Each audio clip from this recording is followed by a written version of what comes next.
Oh, hello there.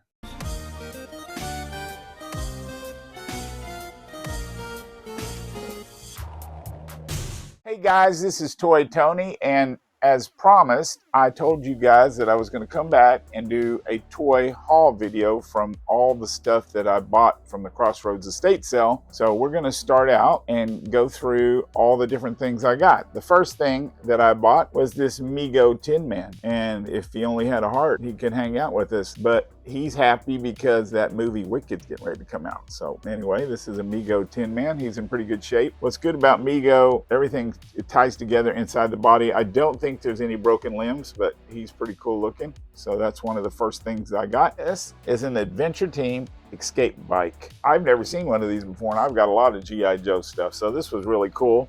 When I found it, it was in two pieces. This piece was by itself. At first I thought, man, that looks like a G.I. Joe unicycle, but upon finding the other piece and snapping them together, you get this really cool vehicle. And apparently it's pretty durable because I snapped this thing back on, and all the time I was doing that, I was afraid it was going to break. It did not break. This came out probably early in the Adventure Team era, and it's pretty cool. And while we're doing the G.I. Joe stuff, we'll look at one of the things that came out towards the end of the line, and this is what they call a Defender. During the Vietnam era, they started using recycled plastic on some of the Joes. They also started using these blow molded bodies with limited articulation, and this was called a Defender, and it's one of the end of the line things before they went into Super Joe. This Defender is in really good shape. I don't know if he got this and forgot to play with it, or he was really nice to his toys, but this is a pretty cool toy. Down here on the ground is something that you saw in the other video, because at the time that we were going through the Crossroads Estate Sale, I had not purchased this, so I went back and got it at a later date when there was a little bit of a discount. So this is a Dragon from Shogun Warriors. He's really cool. What I really liked about him is I have one, but this one, the stickers weren't perfect, but most of the stickers are still on here. He does not have a weapon, but that's something that, of course, I can buy. You can buy original weapons, and nowadays they 3D print this type of thing. So this is Dragon, and he got to make both of my videos. Yay! The Mumra Thundercat on its card, I guess, but the card has been ripped off and it's kind of taped back on.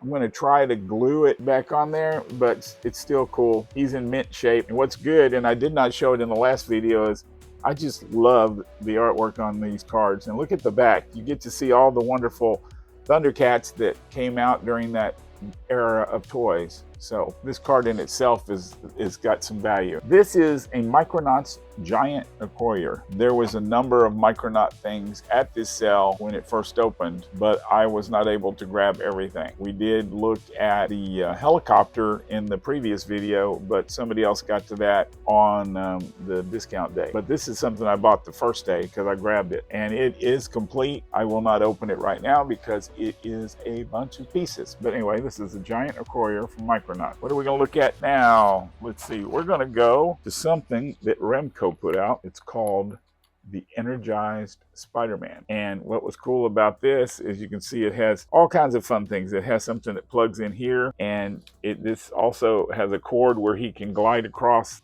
from point A to point B, but this cord has a light in it. So when he's going across, you can also have a light to help guide him on his way. So this was made by Remco. It's called the Energized Spider-Man. It was battery operated. It does not have any articulation, but it's still very cool. And at the time, there was lots of cool things that did not have to move. This came with the Energized Spider-Man, and this was his spider web, which most of the time these spider webs, if they exist still, are broken up. So this is very fragile, but I'm going to go ahead and take it out of the bag since we have it. It's hard to find. And of course, along with the Energized Spider-Man comes this handy dandy clamp, and the Spider-Man clamp has all this spider web detailing on it. A really cool toy. I have not tried this one out to see if it can still do what it's supposed to do, but I just couldn't leave it there. It was something I thought was unique that I have never, again, I don't think I've ever had an Energized Spider-Man in my possession. This is a fun little bag that I found they had a bunch of little kind of junk bags, I guess, and they threw all these little miscellaneous pieces in the bag, maybe use them for different things. What was cool about this bag is it has the shield and the helmet to the Migo Knight. So this is the helmet, and so I got the shield and the helmet, which are kind of cool, kind of detailed really nicely. The shield. The next thing is something that has a story unique all to its own. This is the Battlestar Colonial Viper. The cool thing about this Colonial Viper is that this is the first edition of the Colonial Viper. And if you see, it's got a button up here that pushes. And when this first came out, it had a button and it fired a missile. Well, the next thing I'm going to tell you is not very cool, so I don't know why I'm going to say that, but some youngster fired this missile into his mouth and he choked to death. This toy single-handedly changed what they were putting out in terms of toys in the 80s. What happened made them redo this, put it back out with no firing missiles. It also changed Star Wars, because Star Wars had a Boba Fett coming out at the time with a rocket firing missile, and they glued all those bad boys in, changed the way they looked at choking hazard, why they put warning labels on some of the toys, because of the missile that this initial ship shot out of the front. So I know nowadays that they do have toys that shoot missiles, but back then it was like a knee-jerk reaction. All the toys that had missiles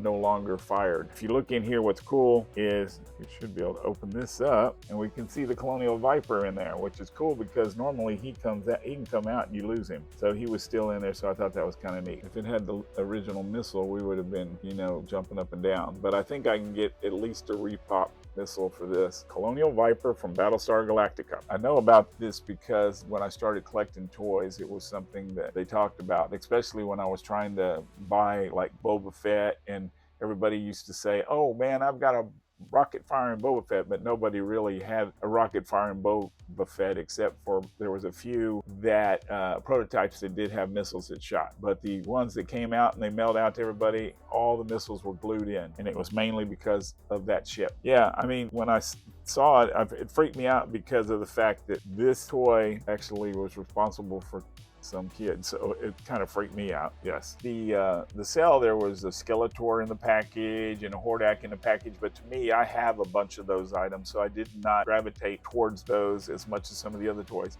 I'm a big knockoff collector, and so I really gravitated towards this and grabbed it on the first day. It's just a generic toy that probably cost 99 cents when it came out. It's a Ninja Warrior. What I thought was cool about this is a lot of these toys, when you find them nowadays, they have no cloth outfits on them. These came with cloth outfits, and 99% of the time, if you find these, the outfit is missing. This one not only had the outfit, but it has a weapon here, and it has both of the weapons he came with. So I thought that was really cool. If you turn it around, what is cool back then, they did it a lot on some of the toys besides He-Man, but like Remco, and this was made by Child's Play. They, I guess to cut corners, they just did line drawings on the back. And to me, I think that's so cool. It's just amazing, the drawings on these things. Look at this. Look at all the different things that came out. If I could find some of these, like the Crazy Horse, and I don't even know if this came out, this Dragon Castle.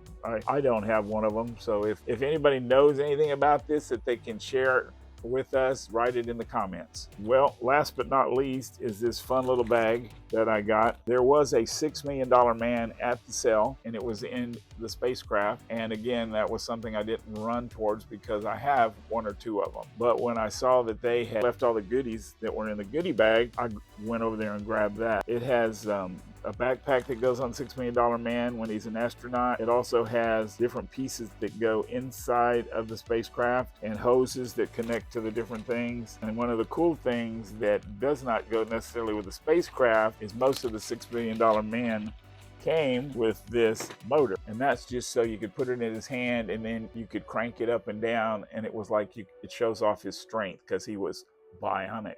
So it was like, so yeah, this came with $6 Million Man. And the only thing I noticed was missing is it's got both of the socks, but it only had one shoe, but I have a bunch of shoes. So again, this was a great bag. So anyway, that concludes my toy haul from the Crossroads Estate Sale. And I'm Toy Tony, and until next time, remember, you're never too old to love toys, and I'll talk to you real soon.